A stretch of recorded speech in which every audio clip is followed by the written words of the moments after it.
Hi, this is Sage Eric of Sage Enchantments.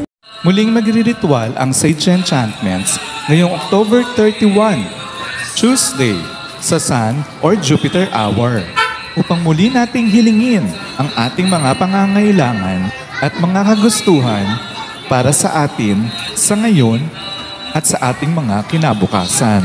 Muli, may 3 ritual na pwede niyong pagpilian na ipapagawa niyo sa atin.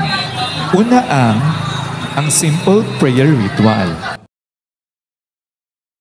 na kung saan ay babanggitin ninyo ang inyong mga kahilingan, kagustuhan at mga pangarap sa buhay para mag-manifest at mapakinabangan ninyong lahat.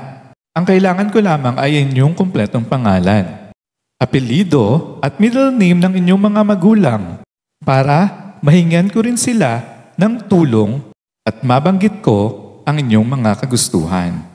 Ang ikalawa ay ang Ancestral Reconnection Ritual, na kung saan ay tatawagin natin ang inyong mga kamag-anak na yumao na at mga mahal sa buhay na yumao na upang hingin ng tulong upang alalayan tayo na magtagumpay at makamtan ang mga kahilingan natin at mga pangangailangan.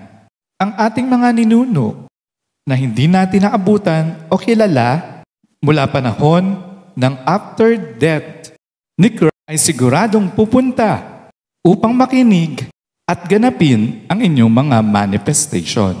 Ang ikatlong ritual naman na gagawin ko ay ang Panelo de Amor, na kung saan lalo nating pahigpitin ang pagmamahala ninyo ng iyong kalaguyo o ng iyong asawa patungo sa malakas at magandang relasyon at maayos na buhay sa pagtagal ng inyong pagsasama. At layunin din ito na ayusin ang mga relasyong kakaproblema at rumurupok.